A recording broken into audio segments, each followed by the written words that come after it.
Capítulo 37, el don de lenguas. Para el maestro Guénon, el don de lenguas, privilegio de los Rosacruz, no ha sido explicado desde el punto de vista iniciático en forma clara. En tal sentido, afirma que esta característica, aun cuando puede justificarse en cierta manera en la existencia de una filología sagrada, no es suficiente para explicarla, debiéndose entonces considerar su sentido simbólico, sin contradecir con ello lo anterior. Así, quien posee el don de lenguas podrá dirigirse en forma apropiada a la manera de pensar del que oye, como según nos dice el propio Guénon lo hacían los Rosacruz. Y tal como en el esoterismo islámico, los sabios pueden hablar la lengua propia de cada creencia. A lo anterior, agrega el maestro, que lo que llamamos aquí las lenguas son todas las formas tradicionales, religiosas u otras, que no son, en efecto, más que adaptaciones de la gran tradición primordial y universal, vestiduras diversas de la única verdad. Es por ello que el autor ve en los Rosacruces verdaderos no una asociación, sino un aspecto esencial y común que ellos tienen, representado en el don a que se refiere este capítulo, a saber, el don de lenguas, que no es otra cosa que la posición de los mismos caracteres interiores que no pueden sino ser identificados, sino por aquellos que han alcanzado el mismo desarrollo espiritual. Estos seres, concluye, no tienen otro lugar de reunión que el templo del Espíritu Santo, que está por todas partes, por lo que permanecen desconocidos entre los profanos, entre quienes viven, ya que sus signos distintivos son puramente interiores y no pueden ser percibidos más que por aquellos que han alcanzado el mismo nivel espiritual y cuya influencia está vinculada más bien a una acción de presencia que a una actividad exterior cualquiera. En el capítulo 37, René Guénon aclara el don de lenguas, cuando entonces plantea que este don de lenguas, más allá de la capacidad de hablar distintos idiomas, que fue una, vamos a decir así, de las virtudes que poseían los apóstoles en Pentecostés, más allá de tener la capacidad de hablar distintos idiomas, es realmente la capacidad de llegarle al corazón a cada hombre. Esto es en sí mismo un grado de maestría, es un grado de realización espiritual, poder hablar precisamente en el lenguaje del corazón de cada persona. Es en este sentido que él habla también de los Rosacruces, que eran quienes tenían esta misión. En la época precisamente de los Rosacruces, ellos eran hombres cosmopolitas, es decir, seres universales que podían vivir y adecuarse a cualquier país porque podían hablar esa lengua como tal, podían precisamente practicar un nuevo oficio y podían también asumir un nuevo nombre que representase entonces esa armonía en función del lugar al cual iban a habitar para cumplir una misión sagrada. Es decir, en su rol, ellos tenían la capacidad de adaptarse a la sociedad para poder entonces cumplir su misión sagrada.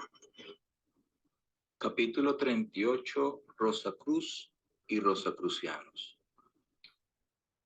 Para René Guénon, el término Rosacruz es utilizado actualmente en forma indebida, por lo que en su decir y para referirse a ese caso particular, el término a usarse debería ser rosacrucianos. La importancia radica en que los verdaderos Rosacruces nunca han constituido una organización con formas exteriores, y aquellas que pudieran ser clasificadas de rosacrucianas no por ello pudieran clasificar a sus miembros como Rosacruz. De hecho, afirma que se puede estar seguro de que precisamente no lo son. Aclarando, dice, el término Rosacruz es la designación de un grado de realización iniciática efectiva. El término representaría así más bien la perfección del estado humano. Su símbolo figura la reintegración del ser en el centro de ese estado y la expansión de sus posibilidades individuales. Es el acabamiento de la iniciación a los misterios menores. Revisa Guénon, además, otros aspectos relacionados con los verdaderos Rosacruz, dilucidando cualquier confusión al respecto. Concluye finalmente agregando que los verdaderos Rosacruz podrían aparecer, según las circunstancias, hasta como rosacrucianos o en otros aspectos todavía. Ellos son el lazo viviente entre todas las tradiciones, porque por su conciencia de la unidad participan de forma efectiva en la gran tradición primordial, de la que todas las demás se derivan por adaptación a los tiempos y a los lugares, y que es una como la verdad misma. En este capítulo 38, Guénon entonces aclara la diferencia entre los Rosacruz y los rosacrucianos, indicando que precisamente los que hoy en día se autodenominan Orden Rosacruz, es lo que él llamaría rosacrucianos. Porque primero, los rosacruces en su momento histórico representaron un grado de realización espiritual en sí mismo. Eran las personas, como él indica en el capítulo, que habían logrado el grado de realización de culminar los misterios menores. Eran hombres primordiales, es decir, personas realizadas en lo que en la individualidad respecta.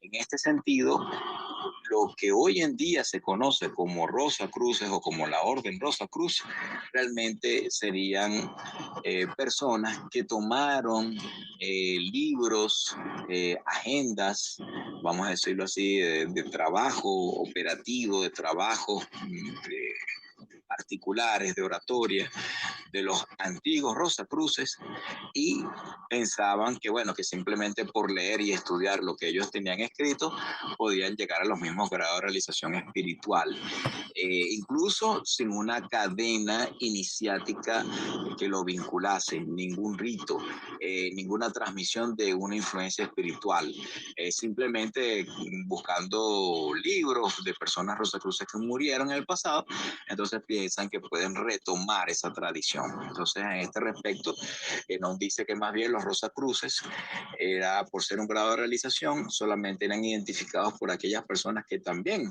tuviesen la capacidad de realizarse en ese estado y por lo tanto podían identificarlos, vamos a decirlo así, en su verdadera esencia, no por tener un título y pertenecer a una organización, estar inscrita en dicha organización. Por eso es que precisamente Guénon luego plantea que de algo puede estar seguro, es que lo que hoy en día se autodenominan rosacruces, que para él son los rosacrucianos, sean verdaderos rosacruces, porque si fuesen verdaderos rosacruces, precisamente no lo estarían diciendo. Finalmente, importante acotar que los rosacruces han aparecido en ciertos momentos de la vida, por así decirlo. En otras épocas se han mantenido sub-rosa, justamente el término, oculto, a los ojos, vamos a decirlo, de profanos, ¿no? De la mayoría. Cuando ellos emergen generalmente es porque van a colaborar para restituir alguna tradición, en este caso estaríamos hablando del occidente, que se ha ido degenerando. Es el caso justamente de la masonería, cuando tenemos a un Martínez de Pascuali que hizo un trabajo de restitución en la masonería para que ésta entonces no se perdiese y siguiera entonces en este camino de degeneración, de desvío. Entonces, con este trabajo de restitución, la masonería volvió otra vez a, digamos, levantar sus columnas desde el punto de vista ritual y desde el punto de vista tradicional. Entonces, no nos es de extrañar que estos Rosacruces hayan aparecido en distintas épocas, en distintos lugares, con distintos oficios, en distintas lenguas, justamente asociado al capítulo que habíamos hablado del don de lenguas, con distintos nombres incluso, para justamente hacer este trabajo de restitución. Sea como fuese, son adeptos, es decir, son personas que han alcanzado un grado de realización espiritual en donde por lo menos, han culminado los misterios menores. Y de aquí este gráfico, el Revis, que invitamos a meditar y tratar de comprender la simbología que está allí inscrita. Podemos ver en la derecha los planetas Saturno, Júpiter, la Luna, coronado en la cúspide con Mercurio. Sería el paso justamente de los misterios menores a los misterios mayores en esta bisagra, por así decirlo, que representa a Mercurio, que representa al hombre bien entendido, es justamente el grado Rosa Cruz, es justamente el adepto.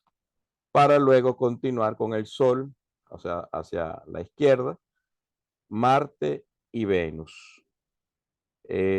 Podemos hacer este ejercicio de meditación en donde podemos incluso utilizar herramientas como el árbol de la vida, los 22 arcanos mayores y ver la relación de los senderos con respecto a los arcanos, con respecto a estos planetas. Obviamente nos daremos cuenta que en el camino de retorno, cuando vamos de Mercurio a dirección hacia Venus, hay que hacer unos cambios interesantes, dignos también de considerar. Porque aquí, en este Revis, hay un método sub rosa en sí mismo.